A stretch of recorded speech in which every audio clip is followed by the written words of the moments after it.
आज तो माँ से खीर के लिए कहता हूँ। माँ और नोनी मम्मी कहाँ गई तुम? अरे मम्मी कहाँ गई? हीर अंकल से पूछता हूँ। हीर अंकल, माँ को देखा है कहीं मेरी?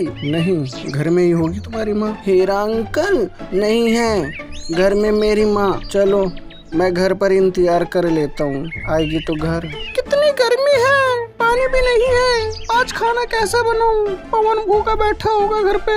2 दिन हो गए पानी नहीं आया, कैसे करूं समझ में नहीं आ रहा। अगर आस पड़ोसियों से कहती हूँ, उनमें से कोई पैसे नहीं देगा कमबख्त। चलो देखते हैं जो होगा, घर जाए पहले। नोनी कहाँ थे तुम? मैं तो यही थी, पानी लेने गई थी लेकिन पानी मिला ही नहीं। बताओ कुछ काम था? नहीं, मुझे कुछ काम नहीं था। वो पवन आया था, पूछ रहा था तुम्हें। अच्छा ठीक है, मिलती हूँ पवन से, घर ही होगा वो। अरे मम्मी कहाँ थी तुम? बेटा पानी लेने गई थी लेकिन पानी मिला ही नहीं कहीं मुझे। मम्मी ऐसा करो, पानी वानी छोड़ो, तुम ऐसा करो बढ़िया सी खीर छोक दो। खीर कौन छोकता है? किसने कह दिया खीर छुकती है? अरे मम्मी खीर को छोको या उबालो, बस आज मुझे खीर बना के खिला दो। आज मेरी मनपसंद की खीर बना दो। खीर खाने का मन कर रहा है आज मेरे मम्मी। खीर ही बनानी पड़ेगी, पानी तो कहीं मिला ही नहीं बेटा। देखा माँ, ये होती है पवन की बात और चीत। ऊपर वाला भी यही चाहता है कि मैं खीर खाऊं, वही बढ़िया वाली। ठीक है, ज्यादा चपर चपर मत करो, बना के खिलाती हूँ। पवन का खीर खाने का मन करता है। नूनी चिड़िया खीर बना रही होती है, उसकी महक हीरे के घर तक पहुंच जाती है। हीरा नोनी चिड़िया के घर आकर क्या कहता है? नोनी क्या बात है, क्या बना रही हो? खीर बना रही हूँ। उसमें काजू और बादाम डालना मत भूलना नोनी चिड़िया। अपने घर क्यों नहीं खाते बना के? अच्छा ठीक है। अरे हीरा भाई, मैं मजाक कर रही हूँ। अच्छा तो बना के खिला दो अपने हाथ की खीर। सुनो हीरा भाई, आज पानी नहीं कहीं भी। ऐसा करो, तोता, छोटी हीरी, कबूतर और छोटे हीरे को भी बोल देना खीर के लिए। हाँ ठीक है, मैं बोल दूंगा। नोनी चिड़िया सबको खीर के लिए अपने घर में दावत देती है, बल्कि इसके पीछे भी इन सबका फायदा था। खीर के बहाने सब मिलेंगे और पानी के टैंकर की बात करेंगे। नोनी चिड़िया की खीर बनके तैयार हो जाती है और सब आ जाते हैं और बात करते हैं पानी के टैंकर मंगवाने की। सारे के सारे आ गए तो सुनो मेरी बात। देखो पानी के बिना न जीवन है न कुछ है। 3 दिन हो गए, 3 दिन से न पानी आ रहा न कुछ आ रहा। ठीक है, अगर हम आपस में पैसे मिला के पानी का टैंकर मंगवाए तो ये है हम सबकी प्रॉब्लम सॉल्व हो जाएगी। तो आप सब ऐसा करिए, थोड़े थोड़े पैसे निकालिए और पैसे जमा करके पानी वाले को देके हम टैंकर मंगवा लेते हैं। बताओ। बिल्कुल, हम सब पैसा इकट्ठे करके पानी का टैंकर मंगवाते हैं। ठीक है नोनी चिड़िया? हाँ नोनी, फिर हम सब पैसे देते हैं, मंगवा लो टैंकर पानी का।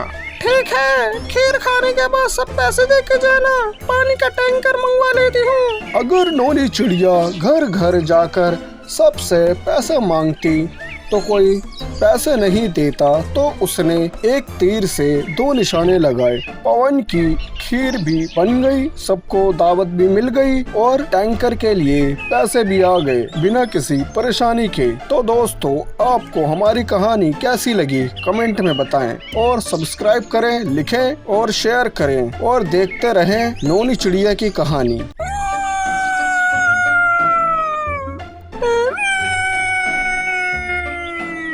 आखिर कैसे नोनी चिड़िया का जंगल ज़ोंबियों का घर बन गया?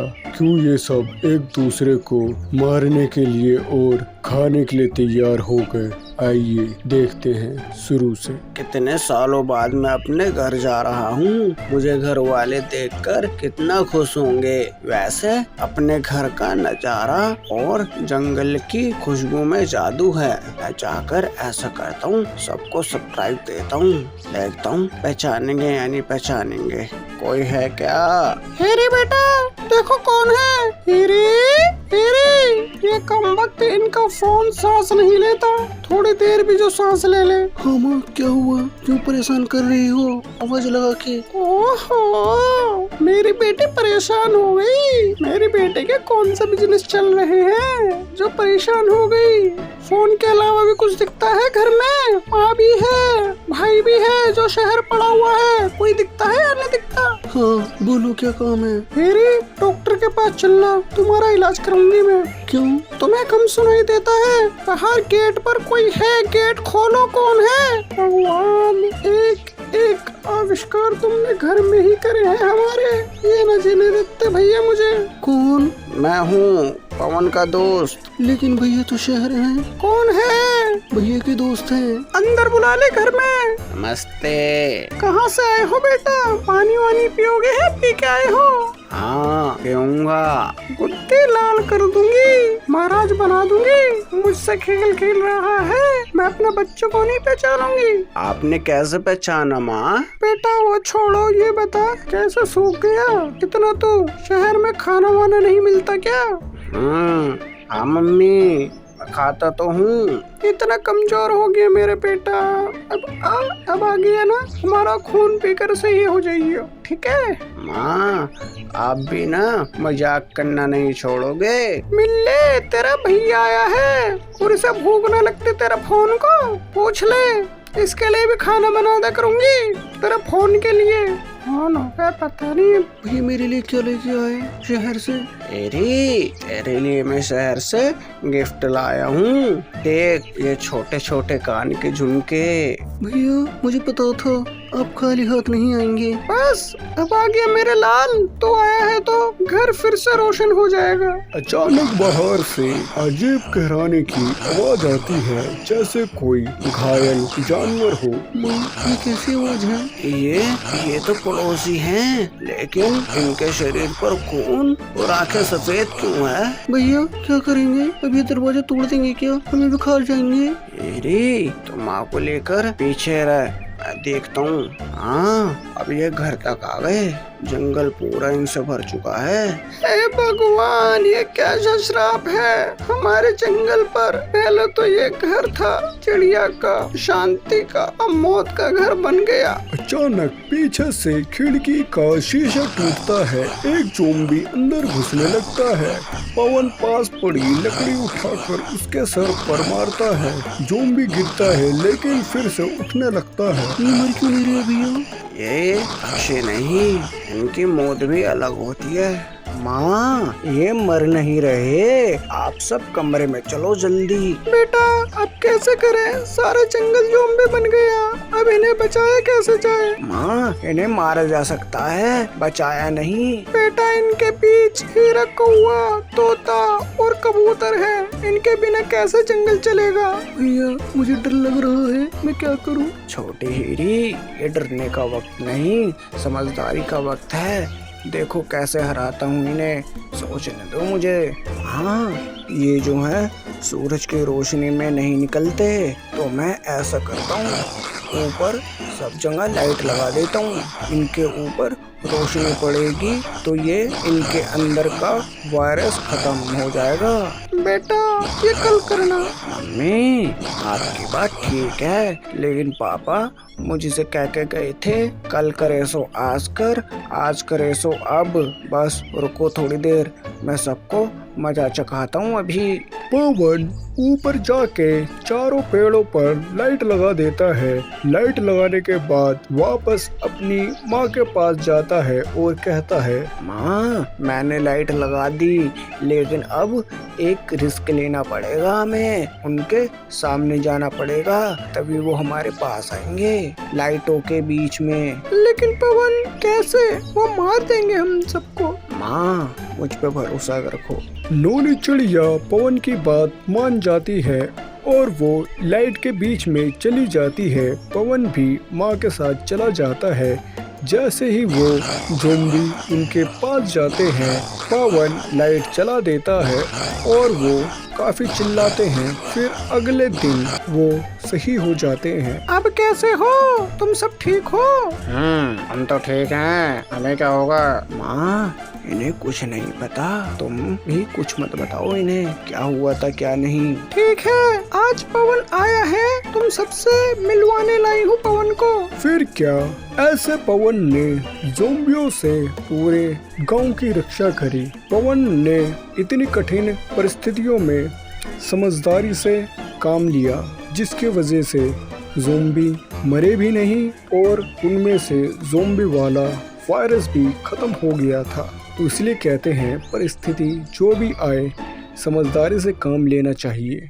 धन्यवाद। जल्दी खिड़की बंद करो, बारिश का पानी अगर घर में आ गया घर भारी होकर गिर जाएगा। ठीक है माँ। माँ, आज ऐसा क्या हुआ जो इतनी तेज बारिश आ रही है? बेटे, बारिश का पता नहीं कब आ जाए और अपने साथ कब तूफान लिया है और कितनों का घर उजाड़ जाए। माँ, बारिश कितनी बुरी होती है, जब भी आती है कुछ न कुछ तबाह करके चली जाती है, कितनों का घर उजाड़ जाती है। बेटे, बारिश उनके लिए बुरी है जिनके मकान कच्चे होते हैं और अच्छे उनके लिए होते हैं जिनके घर को कुछ नहीं होता और जिनके घर मजबूत हैं और अपने घर में सुरक्षित हैं। माँ, घर हिल रहा है हमारा, क्या करें? नोनी चिड़िया घर से बाहर अपने बच्चों के साथ निकल जाती है। बाहर निकलने के बाद नोनी चिड़िया का घर पानी में बह जाता है। माँ, हमारा घर तो बारिश के पानी में बह गया, हम क्या करें? हमें एक सुरक्षित जगह देखनी पड़ेगी, चलो मेरे साथ। वही पास में कबूतर बैठा होता है अपने पक्के मकान में। नोनी चिड़िया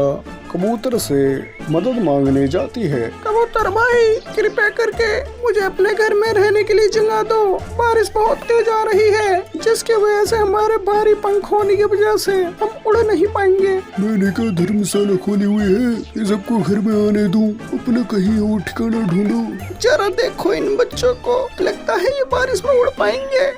मैं तुम्हें घर में आने नहीं दूंगा, बस इतना कर सकता हूँ कि तुम इस पेड़ पर अपना घर बनाकर रह सकती हो और इससे ज्यादा उम्मीद मत रखना। कबूतर नोनी चिड़िया को पेड़ पर घर बनाने की इजाजत दे देता है और नोनी चिड़िया ऊंचे पेड़ पर अपना घोंसला बना लेती है, पक्का, जो कि बहुत मजबूत होता है। अरे कहाँ गई नोनी चिड़िया? मैं यहाँ हूँ, ऊपर। तुमने इतनी ऊंचाई पर घर क्यों बना लिया? अगर नीचे घर गिर गया तो कोई नहीं बचेगा। कबूतर, हमारा घर जो है बाढ़ में बह गया था, तो इतने नीचे सुरक्षित नहीं था घर बनाना। तो ऐसा करो, तुम भी ऊपर आ जाओ, कहीं तुम्हारा भी घर बह जाए। मेरा घर मजबूत है, ऐसा कुछ नहीं हुआ। ठीक है, जैसा तुम कहो, मैं तुम्हारी भलाई के लिए कह रही थी। तभी नोनी चिड़िया के घर हीरा कौवा आता है और कहता है, अरे हीरा भाई, तुम? अरे तुम जिंदा हो? जब मेरा घर बहा तो मैं सबसे पहले तुम्हारे घर ही आया था, लेकिन तुम्हारा घर पहले ही बह गया था। मुझे लगा कि तुम मर गए। पहले तुम अंदर आओ, बारिश में तबीयत खराब हो जाएगी तुम्हारी। अरे हीरा अंकल, आप? पवन, तुम सब भी जिंदा हो? कैसे? हाँ, हम सब जिंदा हैं, हमें कुछ नहीं हुआ। जब बारिश आ रही थी हमारा घर पानी में बह गया। मैंने सोचा कि तुम्हारे घर आऊं, लेकिन अगर मैं तुम्हारे घर आ जाती तो तुम्हारा घर टूट के गिर जाता हमारे वजन से। इसलिए हमने तुमसे मदद ना लेके हमने कबूतर से मदद मांगी, क्योंकि उसका घर पक्का है। तभी कबूतर भी नोनी चिड़िया के घर आ जाता है और कहता है, नोनी दरवाजा खोलो, हमारा घर बह गया पानी में। आओ कबूतर भाई, आओ। उसके बाद सबको एक आवाज सुनाई देती है, मुझे बचाओ बहने से, कोई मदद करो मेरी। ये तो तोते की आवाज है। नोनी चिड़िया तोते को बहने से बचा लेती है। अच्छा हुआ तुमने मेरी आवाज सुनी और मुझे बचा लिया, मैं तुम्हारा एहसानमंद हूँ नोनी चिड़िया। एक पक्षी ही पक्षी के काम आता है, अगर पक्षी ही अपने दोस्तों की मदद ना करे तो फिर दोस्ती किस काम की? तो ऐसा नोनी चिड़िया ने, जिसका खुद का घर बह गया था, उसी ने अपने घर में सबको सहारा दिया। इससे एक सीख मिलती है, जब भी किसी को मदद की जरूरत हो, चाहे वो दुश्मन क्यों ना हो, उसकी भी मदद करो बिना किसी स्वार्थ के। ऐसे ही दुनिया चलती है। धन्यवाद।